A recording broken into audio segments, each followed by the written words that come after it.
क्या मूवी है भाई, ये क्या मूवी है। वो कहते हैं ना सुपर से भी ऊपर, उस लेवल की मूवी है ये। और जब आपको इस मूवी का एक काफी बड़ा ट्विस्ट मालूम चलेगा तो आपके तो मेरी तरफ होश ही उड़ जाएंगे। मतलब पूरा डाटा वसूल मूवी है ये, पूरा डाटा वसूल। मैं तो कहता हूँ पूरे महीने का डाटा वसूल।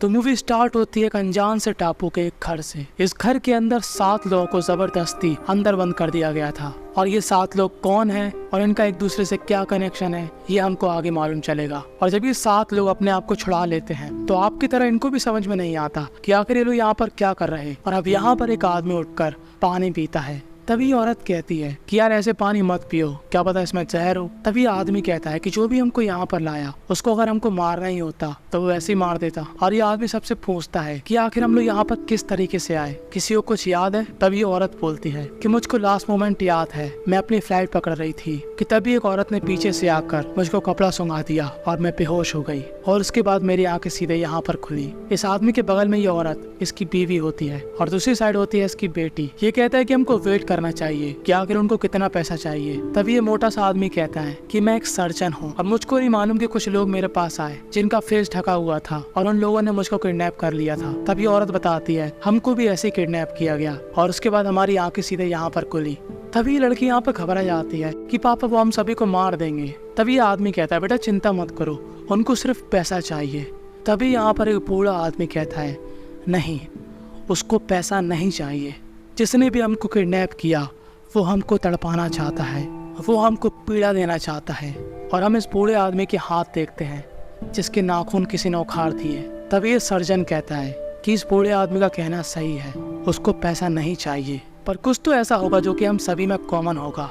तभी आदमी कहता है चलो जो भी कॉमन होगा, सबसे पहले हम अपने आप को इंट्रोड्यूस करते हैं। मेरा नाम है साइमन, मैं मैक्सिको सिटी में पुलिस हूँ। तब ये दूसरा आदमी बोलता है मेरा नाम है एस्तेबान, मैं हूँ एक काफ़ी बड़ा बिजनेसमैन जिसकी बेटी का नाम है लूपे और उसकी बीवी बताती है मेरा नाम है मार्ता। तभी आदमी कहता है मैं हूँ सर्जन और मेरा नाम है अरमांडो। तभी लड़की बोलती है मेरा नाम है टेरिसा और मैं हूँ एक फ्लाइट अटेंडेंट। तभी बूढ़ा आदमी बोलता है मैं हूँ जोसे। तभी यहाँ पर एक स्क्रीन ऑन होती है और साइमन उस स्क्रीन की तरफ जाता है और स्क्रीन में लिखा होता है welcome to my house, this is a game, this game have 3 rules. तभी यहाँ पर ऑडियो के जरिए इनको बताया जाता है कि आखिर इस गेम के क्या रूल हैं। पहला नियम, तुम्हें अपने ग्रुप में से एक इंसान को चुनना है मरने के लिए। रूल नंबर 2, और जो भी इंसान मरने वाला है वो भी अपनी मौत पर एग्री करेगा कि हाँ मुझको मार दो। रूल नंबर 3, कोई भी अपनी मर्जी से मरने के लिए तैयार नहीं हो सकता कि मतलब वो खुद ही अपने आप को मार दे बिना लोगों के वोट दिए। तो देखो अब मैं आप सभी को समझाना चाहता हूँ कि इस मूवी के अंदर एक ट्विस्ट होने वाला है और वो ट्विस्ट क्या होने वाला है उसके सारे संकेत हमको पूरी मूवी के अंदर मिलेंगे। इसीलिए मैं इस मूवी के हर एक इम्पोर्टेंट सीन को आपको समझा रहा ताकि आप मूवी को देखने के साथ साथ उस सीन पर भी गौर करके रखो। हर एक सीन को जांचो और परखो और समझने की कोशिश करो कि आखिर मैं क्या हिंट देना चाह रहा। क्योंकि जैसा पूरी मूवी के अंदर मेरे साथ हुआ मैं चाहता हूँ कि आपके साथ भी हो, तभी तो आपको मजा आएगा इस वीडियो के अंदर। तो अपने आँख और कान खोल कर रखना। तो अब आते हैं मूवी के अंदर। तो अब इन 3 रूल्स को जानने के बाद ये सभी काफी घबरा जाते हैं पर साइमन यहाँ पर शांत खड़ा होता है, वो बिल्कुल भी नहीं घबराता। वो कहता है सभी लोग शांत हो जाओ। और यहाँ पर टेरेसा बाहर भागने की कोशिश करती है। अब जाहिर सी बात थी, कोई आपसे कहे कि आपको 1 घंटे के अंदर एक इंसान को चुनना है जिसको आप सभी लोग वोट दो और वो भी एग्री करे मरने के लिए, और कौन इंसान होगा जो कि ऐसे बिलीव कर लेगा। पर तभी अरमांडो कहता है कि देखो हमारे पास कोई भी ऑप्शन नहीं है। हमने देखा कि जो भी आदमी हमको किडनैप करके लाया उसने उस बूढ़े इंसान के साथ क्या किया, उसके नाखून उखाड़ दिए, तो वो हमारे साथ कुछ भी कर सकता। तो इससे बेहतर है कि हम इस गेम को खेलें और जल्दी से एक आदमी को चुनें जो कि मरने के लिए तैयार हो और हम सभी उसको वोट दें। कि तभी यहाँ पर ये बूढ़ा आदमी कहता है जिसका नाम होता है जोसे। जोसे कहता है मैं मरने के लिए तैयार हूँ, मैं बूढ़ा भी हूँ और मैंने अपनी ज़िंदगी के सारे दिन देख लिए। और इतना सुनकर इन सभी को राहत मिल जाती है सिवाय लूपे के। लूपे कहते हैं कि आप ऐसा नहीं कर सकते, ये कोई बात नहीं हुई कि हम लोग जवान हैं और आप बूढ़े हो तो इसका मतलब आपको जीने का अधिकार नहीं। पर जोसे कहता है कि मैं मरना चाहता हूँ क्योंकि मैंने अपनी ज़िंदगी में कुछ ऐसा करा था जिससे मैं आज तक घुट के जी रहा, तो मुझे इस ज़िंदगी से अच्छा मौत चाहिए। तभी साइमन यहाँ पर पूछता है कि आखिर तुमने ऐसा क्या किया था कि तभी यहाँ से एक दरवाजा खुलता है और एक आदमी एक औरत के साथ यहाँ पर जोसे के हेड पे हेडशॉट मार देता है और जोसे का हो जाता है राम नाम सत्य। और साइमन यहाँ पर पूरी तरीके से घबरा जाता है।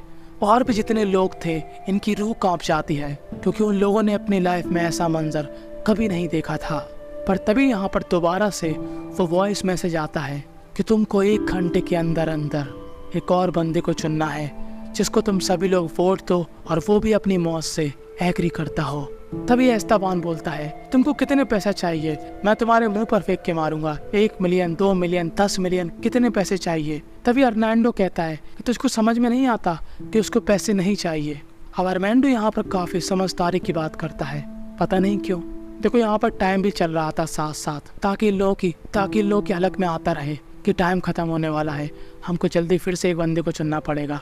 कि तभी यहाँ पर एक दरवाज़ा खुलता है और साइमन उस कमरे की तरफ बढ़ता है और उसके पीछे पीछे और भी लोग आ जाते। और इस कमरे के अंदर तरह तरह के बच्चों के खेल होते हैं, कहीं चेस, कहीं गुड्डा गुड़िया, कहीं झूले।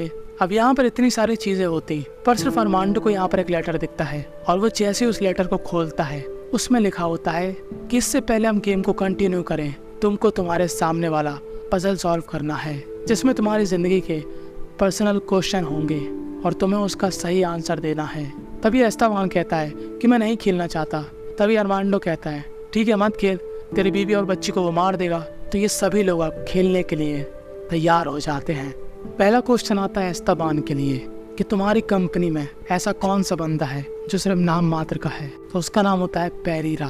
तो साइमन उसका नाम यहाँ पर लिख देता है। दूसरा क्वेश्चन आता है टेरेसा के लिए कि टेरेसा को किस चीज़ की लत है। दरअसल टेरेसा को नशे की लत है, वो भी काफ़ी हाई लेवल वाले, और वो उस नशे का यहाँ पर नाम बताती है। तीसरा क्वेश्चन लूपे के लिए कि तुम आखिर कौन सी क्लास में फेल हो गई थी। तब लूपे कहती है कि मैं हाई स्कूल में फेल हो गई थी। लूपे कहती है कि मैंने मन लगाकर पढ़ा था पर पता नहीं क्यों मेरे नंबर काट दिए। तब टेरेसा बोलती है बे चुप हो जा, यहाँ पर किसी को घंटा फर्क नहीं पड़ता कि तू फेल हो गई कि पास हो गई। सही बात है यार, यहाँ पर बात मौत पे है पर इसको अपने नंबर्स की पड़ी। अगला क्वेश्चन साइमन के लिए कि तुमने अपनी पार्टनर को धोखा दिया था, उसका नाम क्या है। तब साइमन बोलता है लॉरेंसो। और तभी अगला क्वेश्चन आता है लूपे की माता जी के लिए जिनका नाम था मार्था कि तुम्हारी सिस्टर का क्या नाम था। तभी लूपे कहती है कि मेरी माँ के कोई भी सिस्टर नहीं थी पर मार्था को मालूम था कि सच्चाई कुछ और है। मार्था कहती है कि मेरी बहन का नाम था ओफेलिया। और लूपे यहाँ पर शॉक्ड हो जाती है क्योंकि उसकी माँ ने कभी भी नहीं बताया था कि उसकी माँ की एक बहन भी है। उसकी माँ कहती है कि मैं तुमको नहीं बताना चाहती थी क्योंकि मेरी बहन बचपन में ही मर गई थी। और अर्मांडो के लिए क्वेश्चन था कि तुम्हें आकर एक संस्कारी वाली बीमारी है और अर्मांडो उस बीमारी का नाम बताता है जो कि आप यहाँ पर देख सकते हो। और जिसने भी ये गेम बनाया वो यहाँ पर नहीं रुकता, वो एक और क्वेश्चन पूछता है एस्ताबान से कि तुम्हारी बीवी के बाद तुम्हारी दूसरी लवर कौन है। तब उसकी बीवी कहती है उसका नाम है अलहेंड्रा। मतलब समझ रहे हो एस्ताबान काफी टेढ़ी चीज है। पर आखिरी क्वेश्चन आता है जोसे के लिए जिसमें 7 लेटर थे पर जोसे तो निपट गया। पर जोसे ने इनको बताया था कि वो अपने काम से रिटायर्ड हो चुका और क्वेश्चन था कि जोसे है एक। तब एस्ताबान कहता है रिटायर्ड पर्सन। और ये लोग ये पजल सॉल्व कर लेते हैं। और अब साइमन इस पूरे पजल के स्टार्टिंग के सभी वर्ड को एक साथ जोड़ता है तो नाम निकल कर आता है पाब्लो हेगा। पर कोई भी पाब्लो हेगा को नहीं जानता। पर तभी यहाँ पर साइमन के दिमाग में कोई बात आती है और वो पाब्लो हेगा की जगह पाब्लो वेगा कर देता है। और पाब्लो वेगा था एक ऐसा इंसान जो कि मैक्सिको सिटी का डॉन टाइप का था। वो काफ़ी लोगों को मार चुका था जो भी उसके साथ बेईमानी करते या कोई काफ़ी बड़ा गलत काम करते या गरीब लोगों को सताते वो उनको मार देता। साइमन बताता है कि मैंने पाब्लो को पकड़ने की काफ़ी कोशिश करी पर वो हमेशा मेरे हाथों से बच के निकल जाता। मैंने भी आज तक पाब्लो को नहीं देखा पर एक बार मुझे एक खुफिया जानकारी मिली कि पाब्लो इस समय कहाँ पर है। और मैं उसको ढूंढते हुए एक जगह पर पहुँच गया जहाँ पर 2 लोग थे और मैंने बिना सोचे समझे पहले इंसान को मार दिया। और वो पहला इंसान था उसकी बीवी। और पाब्लो वहाँ से निकल गया और मुझे लगता है इसीलिए पाब्लो ने मुझको यहाँ पर पटक दिया। और तभी यहाँ पर मार्था काफ़ी घबरा जाती है और एस्ताबान की भी यहाँ पर जान सूख जाती है। पर तभी पता नहीं अर्मांडो को क्या होता है। वो कहता है कि पाब्लो मैंने कुछ भी गलत नहीं किया, वो मर चुकी थी जब वो हॉस्पिटल में आई थी, मैंने पूरी कोशिश करी उसको बचाने के लिए। वो कहता है पाब्लो से प्लीज मेरे से बात करो। तभी लूपे कहती है कि तुम आखिर किस बारे में बात कर रहे। तब अर्मांडो कहता है पैट्रिसा वेगा, पाब्लो की माँ, मेरे ही हाथों में मरी थी जब मैं उनको ऑपरेशन कर रहा था। उसको किसी कार ने चट मार दी थी और जब वो हॉस्पिटल में आई तो उसकी कंडीशन काफी बेकार थी। अरमांडो कहता है कि जिसने भी उसको टक्कर मारी थी वो उसको वैसा ही मरता हुआ छोड़ गया था। तभी टेरेसा बोलती है ऐसा कुछ भी नहीं हुआ था, तू झूठ बोल रहा है। तब टेरेसा कहती है मैंने ही शायद उस औरत को चट मारी थी, पर वो गलती से हुआ था, पर वो जिंदा थी, उसको सिर्फ छोटा मोटा फ्रैक्चर आया था, मैंने उसको नहीं मारा। तब अरमांडो कहता है कि तूने उसको मरता हुआ छोड़ दिया था, वो काफी बुरी कंडीशन में थी। तब टेरेसा बोलती है, वो कहती है कि हाँ मैं उसको छोड़कर चली गई थी, पर मैं बाद में उस हॉस्पिटल में आई थी जहाँ पर मुझको मालूम चला था कि उसको सिर्फ एक छोटा मोटा फ्रैक्चर हुआ और ये मेरे को तेरे हॉस्पिटल के ही लोगों ने बताया था, मैंने उसको नहीं मारा, तो मेरे पर बिल मत फाड़। तभी अरमांडो टेरेसा के लिए वोट करता है, पर टेरेसा अपनी मौत के लिए एग्री नहीं करती। अरमांडो कह रहा था कि तू कैसी औरत है, तूने उसको मरता हुआ छोड़ दिया था और तेरी ही वजह से आज हम सभी लोग यहाँ पर फंस गए। पर सच्चाई कुछ और थी कि तभी यहाँ पर एक वॉइस मैसेज आता है जहाँ पर बताया जाता है कि पाब्लो की माँ के साथ क्या हुआ था। ये वॉइस बताती है कि पाब्लो की माँ को सिर्फ एक छोटा मोटा फ्रैक्चर हुआ था जिसके ऑपरेशन की जिम्मेदारी अरमांडो की थी, पर अरमांडो ने वहाँ पर गलती कर दी और कोई गलत नस काट दी और उस चीज़ को एक्सेप्ट भी नहीं किया और अब इन सभी के सामने अरमांडो की हालत खराब हो जाती है और टेरेसा यहाँ पर तुरंत अरमांडो के लिए वोट कर देती है। और तभी लूपे इन सभी को समझाती है कि लड़ना बंद करो, यही तो पाब्लो चाहता है कि हम लोग आपस में लड़ें और मरें। तो देखो अब इन तीनों की सच्चाई तो सामने आ गई थी, पर इन तीनों का पाब्लो से क्या नाता था ये किसी को समझ में नहीं आ रहा था। तो साइमन, अरमांडो और टेरेसा तीनों इनसे पूछते हैं कि आखिर तुम्हारा क्या रिश्ता है पाब्लो के साथ, सच सच बताओ।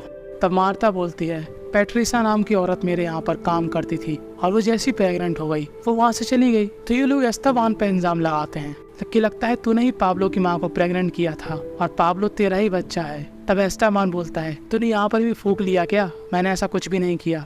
तो देखो अब ये लोग जिस दुर्घटना के बारे में बात कर रहे हैं वो काफी पहले हुई थी, यानी कि जब पाब्लो बहुत छोटा था और अरमांडो उस समय डॉक्टर की फील्ड में नया था। और यहाँ पर इन सभी में से सिर्फ लूपे और साइमन की एज ही कम है, बाकी ये चारों लोग एज में काफी बड़े हैं। पर तभी यहाँ पर एक और दरवाजा खुलता है और टाइमर ऊपर चल ही रहा था और इनके पास सिर्फ बचे थे 33 मिनट। और फिर से साइमन इस कमरे की तरफ बढ़ता है और ये सभी लोग उसके पीछे पीछे आते हैं। वॉइस मैसेज कहता है कि इस कमरे के अंदर तुम लोगों से रिलेटेड काफी जानकारियां हैं और यहाँ पर मार्ता और एस्ताबान कुछ खुसुर पुसुर कर रहे होते हैं। अब यहाँ पर टेरेसा की फोटो होती है उसके सन के साथ। तब लूपे को मालूम चलता है यहाँ पर कि टेरेसा का एक सन भी है जो कि इंजीनियर बनना चाहता है, पर टेरेसा के पास इतने पैसे नहीं होते। वो कहती है कि मैं एक बेकार माँ हूँ क्योंकि मैं नशे वगैरह करती, इसलिए मेरा सन अपने पापा के साथ ही रहता। और लूपे ये बात जाकर अपने पेरेंट्स को बता देती है कि टेरेसा का एक सन है और वो इंजीनियर बनना चाहता। और अब हमेशा की तरह काम की चीज़ अरमांडो को यहाँ पर मिलती है।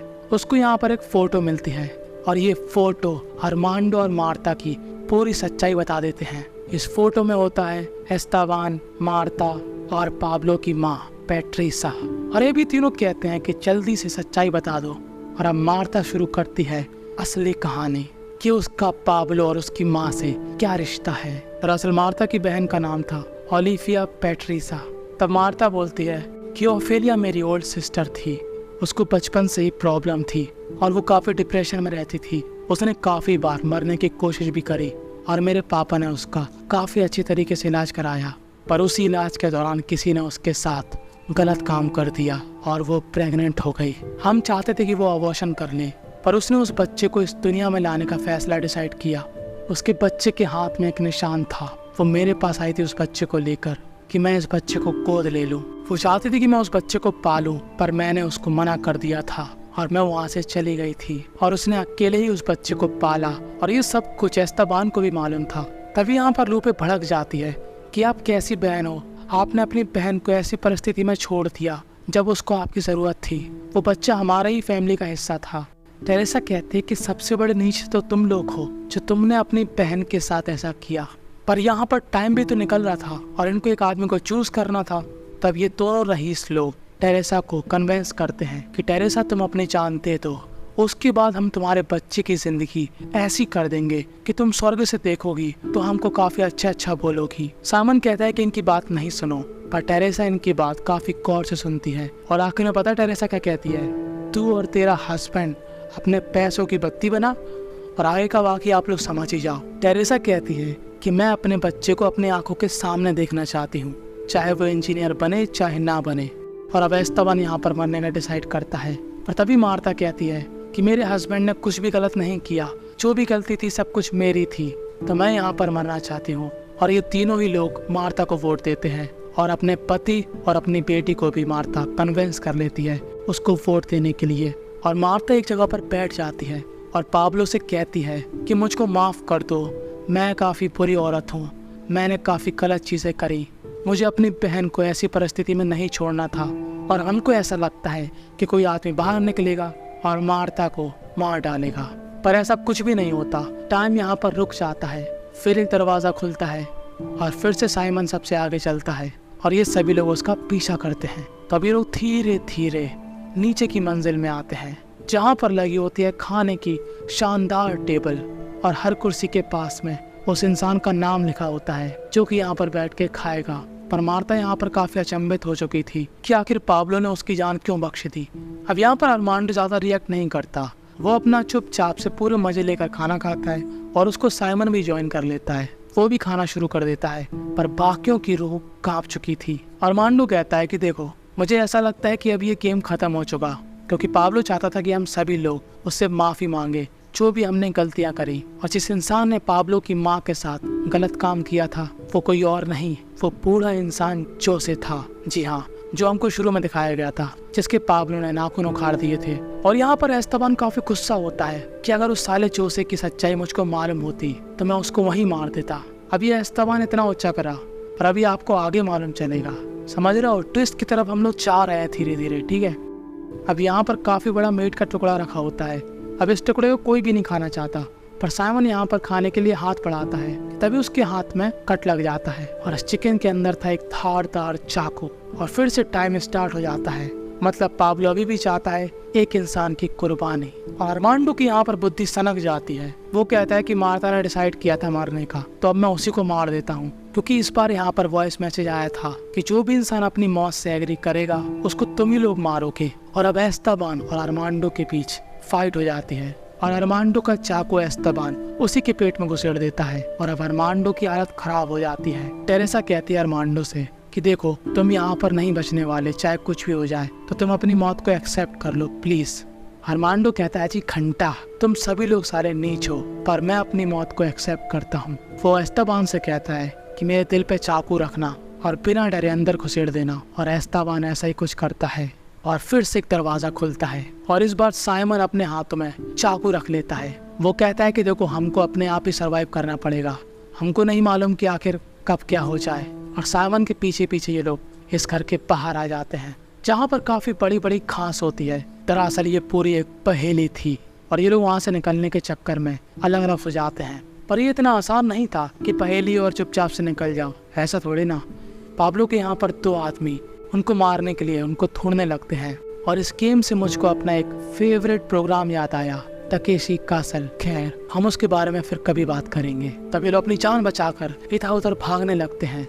साइमन अलग था, टेरेसा अलग थी और लूपे, मार्ता और एस्तेबान अलग थे। कि तभी इन तीनों को यहाँ पर एक अलग से रास्ता दिखता है जहाँ पर होता है समुद्र और समुद्र में होती है एक बोट। और दूसरी तरफ टेरेसा को बाहर जाने का रास्ता मिल जाता है और वो काफी तेजाई में बाहर की ओर दौड़ने लगती है। पर जैसी वो बाहर निकलती है, एक गाड़ी उसको चढ़ मार देती है और उस गाड़ी से निकला हुआ आदमी टेरेसा के पास आता है और टेरेसा समझ जाती है कि यही आदमी है पाब्लो। और पाब्लो कोई और नहीं, साक्षात था साइमन।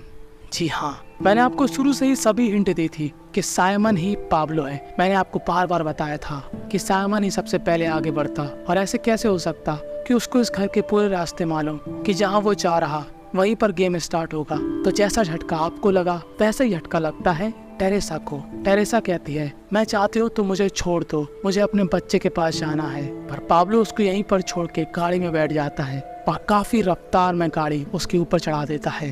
और दूसरी तरफ ये तीनों लोग जो कि बोट से भागने लगते हैं कि तभी यहाँ पर साइमन आता है जो कि पाब्लो था। पर इन तीनों को कहाँ मालूम कि गंगाधारी शक्तिमान है। तो एस्तेबान को यहाँ पर जल्दी होती है कि वो जल्दी से यहाँ से निकल जाए, पर लूपे उसको रोकती है कि हम लोग ऐसे नहीं जा सकते, बिना साइमन के। और जब साइमन बोट में चढ़ जाता है तो वो अपनी जैकेट उतारता है क्योंकि वो काफी गीली हो चुकी थी कि तभी मार्था को साइमन के हाथ में वही निशान दिखता है जो पाब्लो के हाथ में था। और मार्था समझ जाती है कि साइमन ही पाब्लो है। पर पाब्लो के पास 2 गन थी और वो कहता है कि चुपचाप से दोनों यहाँ पर खड़े हो जाओ। और उसके साथ खड़ी होती है लूपे। वो कहता है कि ये पूरा गेम मैंने अकेले नहीं खेला, मेरे साथ शुरू से थी लूपे। जी हाँ, इस मूवी का एक और ट्विस्ट, लूपे साइमन से मिली हुई है। पर आखिर क्यों? ऐसा क्या रीजन है कि लूपे अपने माता पिता के खिलाफ ही जा रही? तब लूपे बताती है कि पाब्लो मुझको जब मिला था जब मैं अपनी पढ़ाई कर रही थी, और पाब्लो ने मुझे पूरी सच्चाई बताई कि आप दोनों ने उसके साथ क्या किया। और फिर पाब्लो को मैंने भी एक सच्चाई बताई कि मेरे साथ भी क्या गलत हुआ। वो कहती है कि मुझको मालूम है कि एक गुड टच और बैड टच क्या होता है। दरअसल लूपे ये बताती है कि बचपन में उसके पापा एस्तेबान ने उसके साथ काफ़ी गलत काम किया, जो कि एक बाप और बेटी के रिश्ते को काफ़ी खराब करता है। लूपे अपनी माँ से कहती है कि आपको भी थोड़ा बहुत अंदाज़ा था, पर आप पापा की गलतियों को हमेशा छुपाती रही। साइमन कहता है कि बहुत हो गई बातचीत, इस खूसट को निपटा दो। पर लूपे गोली नहीं चला पाती। तब साइमन, जो कि है पाब्लो, वही इस एस्तेबान नामक राक्षस को हेडशॉट मार देता है। और अब हमारे मन में क्वेश्चन आता है कि आखिरकार मार्था का क्या होगा?